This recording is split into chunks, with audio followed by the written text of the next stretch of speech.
All right, let's talk about polynomial long division. Now, I know what that sounds like, but trust me, we're really just going to take a math concept you already know and supersize it. By the end of this, you're going to have this powerful tool for breaking down some seriously complex functions into much simpler pieces. So, before we get all tangled up in X's and Y's, let's just hit the pause button and take a little trip back in time. I'm talking way back to elementary school when division felt a whole lot simpler. On the left, you've got a problem you could probably do in your sleep. And on the right, well, that looks like its big, scary cousin from Precalculus. But here's the secret, the real kicker. The process, the logic, the actual steps to solve both of these, they're exactly the same.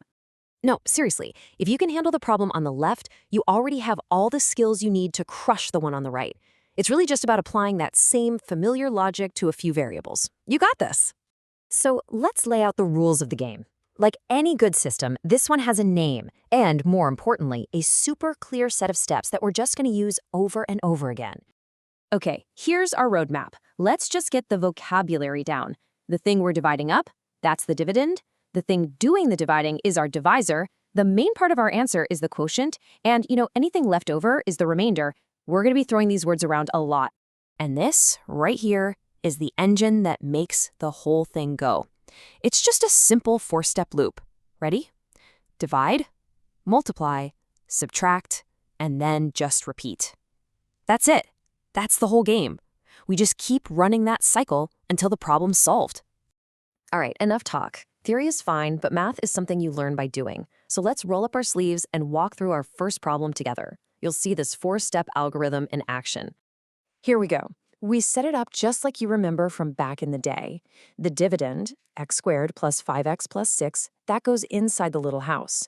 And our divisor, x plus 2, just sits right outside waiting.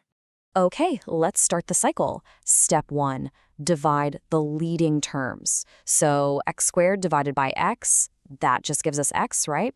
We write that right up on top. Now for step 2, we multiply that x by the entire divisor, the whole x plus 2. That gives us x squared plus 2x, and we just line that up perfectly underneath. Now for step 3, and this one's important, we subtract this new line. X squared minus x squared, gone. 5x minus 2x leaves us with 3x, and for the final step of the loop, step 4, we just bring down the next piece, that plus 6, and now we're all set up for the next round. And we just do it all over again. We take our new leading term, 3x, and divide it by x. That gives us a positive 3. Write that up top. Then, we multiply that 3 by our divisor, x plus 2, to get 3x plus 6. And when we subtract, look at that. Everything cancels out. We're left with a remainder of 0. That means we're done. Our final answer is x plus 3. Clean and simple. Okay, that was a nice, gentle warm-up. Now for a problem that looks simple, but it's actually designed to highlight the single most common trap that people fall into with these. This is your big flashing warning sign.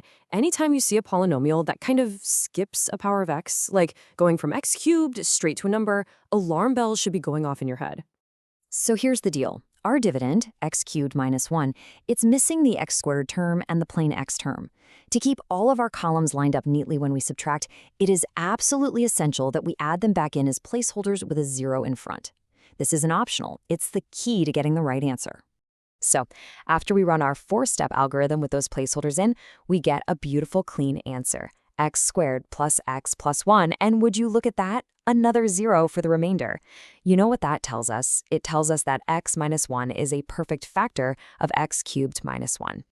So what happens when it doesn't divide perfectly? What do we do when the remainder isn't 0? How do we even write our final answer?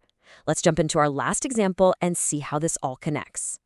We set up the problem, we run our four-step loop, and after we're done, we find our quotient is 2x plus 1. But this time, after that final subtraction, we're left with the 4. Now, can we divide 4 by x? Nope. The power of x in the remainder is now lower than the divisor, so we have to stop. That 4 is our leftover, a remainder. And this brings us right back to where we started, 4th grade. Remember how 17 divided by 3 was 5 with a remainder of 2, and you'd write that as 5 and 2/3? We do the exact same thing here. Our answer is the quotient, 2x plus 1, plus the remainder, 4, written over the original divisor, x plus 1. Okay, now that you've seen the whole process, let's just quickly go over the two biggest landmines that can totally mess up your work, just so you can sidestep them every single time. First up, sign errors. They're brutal. When you subtract a whole line, you have to distribute that negative to every term. A pro tip, literally take a pencil and write the new signs above each term before you combine them. Second, don't stop too early. You're only finished when the degree of your remainder is less than the degree of your divisor. If it's the same or higher, you've got at least one more loop to run. But really, why does any of this matter? Is this just some abstract exercise for a math test? Not even close. In fact, the exact logic we just practiced is fundamental to the technology you're using at this very moment. I mean, think about it for a second. You're downloading a file, you're streaming something. How does your device know for sure that the data arrived perfectly, with no errors from some random interference? The answer, incredibly, is polynomial long division. It's a process called a cyclic redundancy check, or CRC. Basically, every packet of data is treated like one massive polynomial. It gets divided by a special generator polynomial, and that little remainder we've been calculating, it gets tacked on the end as a kind of digital signature. Your device gets the data, does the exact same division problem, and if its remainder doesn't match the one that was sent, it knows the data is bad and asks for it again. That's right, the remainder is the secret hero of your internet connection. It just makes you wonder, doesn't it? This abstract math isn't just trapped in a textbook. It's a hidden language that's literally powering our modern world. What other invisible algorithms are out there, quietly running your life?